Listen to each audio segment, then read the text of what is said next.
نحمده ونصلي على رسوله الكريم اما بعد فاعوذ بالله من الشیطان الرجیم بسم اللہ الرحمن الرحیم رب اشرح لي صدری ویسر لي امری واحلل عقدۃ من لسانی یفقهوا قولی۔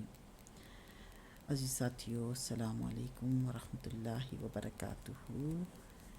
ہم سیرت النبی کے بارے میں جان رہے تھے۔ سیرت النبی حضرت محمد صلی اللہ علیہ وآلہ وسلم کی تفصیل جاری ہے۔ ہم پہنچے تھے حضرت ابو ذر غفاری رضی اللہ تعالیٰ عنہ کا اسلام لانا۔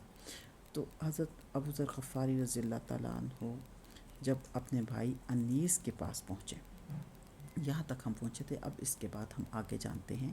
انی آپ بولتے ہیں، حضرت ابو ذر غفاری رضی اللہ تعالیٰ عنہ فرماتے ہیں کہ انیس نے مجھ سے کہا، یعنی ان کے بھائی نے ان سے کہا، تم کیا کر آئے ہو؟ میں نے جواب دیا، مسلمان ہو گیا ہوں اور میں نے محمد صلی اللہ علیہ وسلم کی تصدیق کر دی ہے۔ اس پر انیس نے کہا، میں بھی بتوں سے بیزار ہوں اور اسلام قبول کر چکا ہوں۔ اس کے بعد ہم دونوں اپنی والدہ کے پاس آئے تو وہ بولی، مجھے پچھلے دین سے کوئی دلچسپی نہیں رہی، میں بھی اسلام قبول کر چکی ہوں، اللہ کے رسول کی تصدیق کر چکی ہوں۔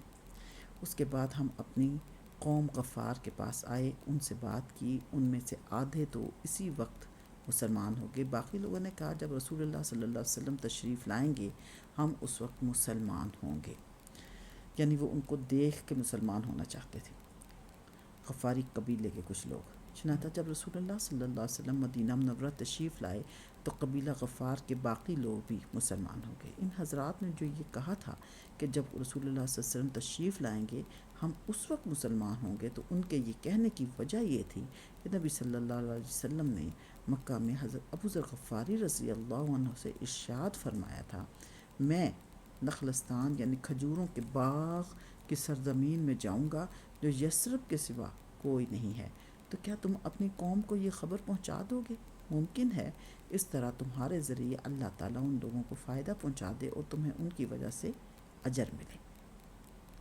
اس کے بعد نبی کریم صلی اللہ علیہ وسلم کے پاس قبیلہ اسلم کے لوگ آئے، یعنی کہ ایک قبیلہ اسلم تھا، اس کے لوگ آئے۔ انہوں نے آپ سے عرض کیا، اے اللہ کے رسول، ہم بھی اسی بات پر مسلمان ہوتے ہیں جس پر ہمارے بھائی قبیلہ غفار کے لوگ مسلمان ہوئے ہیں۔ نبی کریم صلی اللہ علیہ وسلم نے یہ سن کر فرمایا، اللہ تعالیٰ غفار کے لوگوں کی مغفرت فرمائے اور قبیلہ اسلم کو اللہ سلامت رکھے۔ یہ حضرت ابو ذر غفاری رضی اللہ عنہ ایک مرتبہ حج کے لیے مکہ گئے۔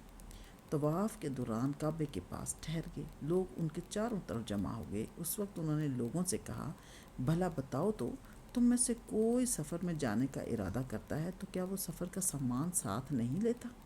لوگوں نے کہا، بے شک ساتھ لیتا ہے۔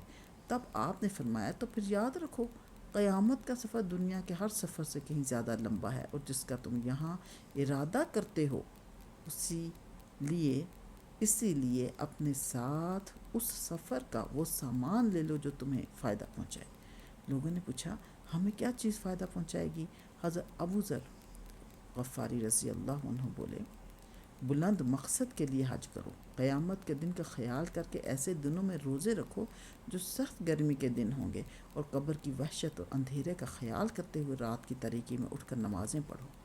حضرت ابو ذر غفاری رضی اللہ عنہ کے بعد حضرت خالد بن سعید رضی اللہ عنہ ایمان لائے۔ کہا جاتا ہے دیہات کے لوگوں میں سے مسلمان ہونے والوں میں یہ تیسرے یا چوتھے آدمی تھے۔ ایک قول یہ ہے کہ پانچویں تھے،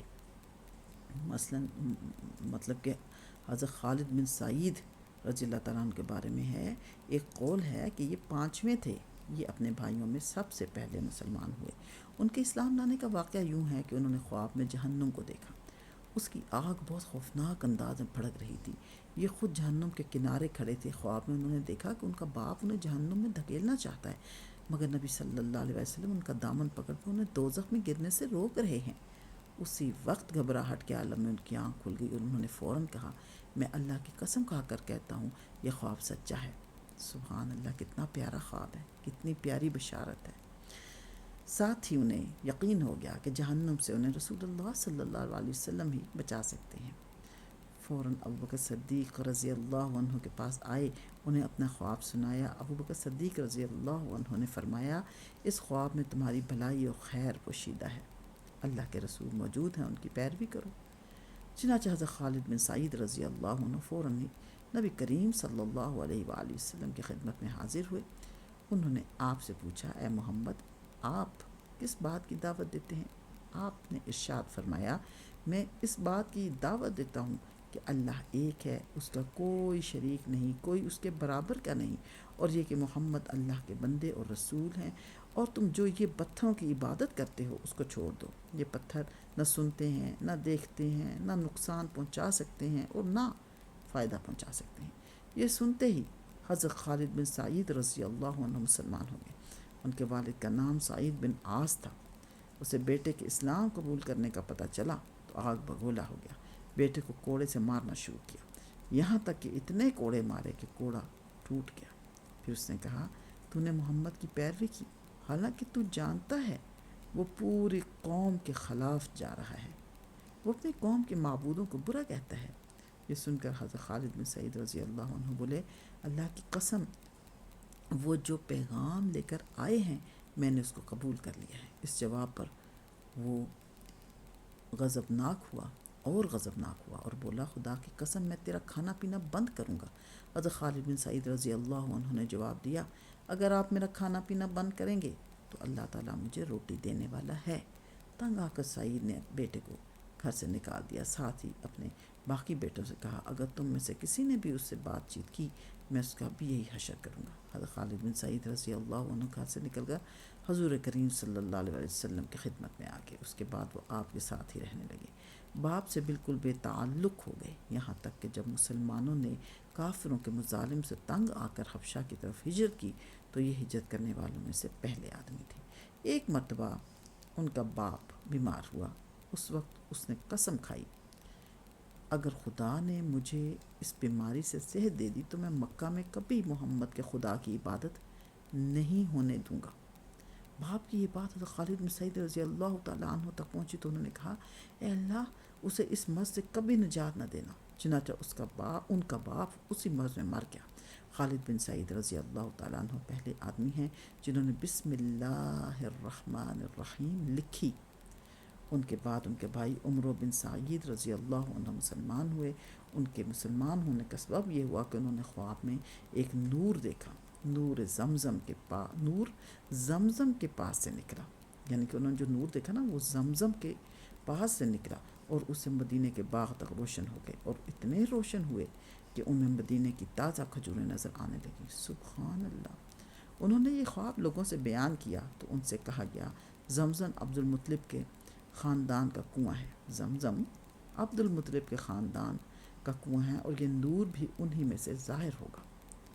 پھر جب ان کے بھائی خالد رضی اللہ تعالیٰ عنہ مسلمان ہو گئے تو انہیں خواب کی حقیقت نظر آنے لگی، چنانچہ یہ بھی مسلمان ہو گئے۔ ان کے علاوہ سعید رضی اللہ عنہ کی اولاد میں سے ریان اور حکم بھی مسلمان ہوئے۔ حکم کا نام نبی کریم صلی اللہ علیہ وسلم نے عبداللہ رکھا۔ اسی طرح ابتدائی دنوں میں مسلمان ہونے والوں میں حضرت صہیب رضی اللہ تعالیٰ عنہ بھی تھے۔ ان کا باپ ایران کے بادشاہ کسریٰ کا گورنر تھا۔ ایک مرتبہ قیصر کی فوجوں نے اس کے علاقے پر حملہ کیا۔ اس لڑائی میں صہیب رضی اللہ عنہ گرفتار ہو گئے، انہیں غلام بنا لیا گیا۔ اس وقت یہ بچے تھے، چنانچہ یہ غلامی کی حالت میں ہی روم میں پلے بڑھے، وہیں جوان ہوئے۔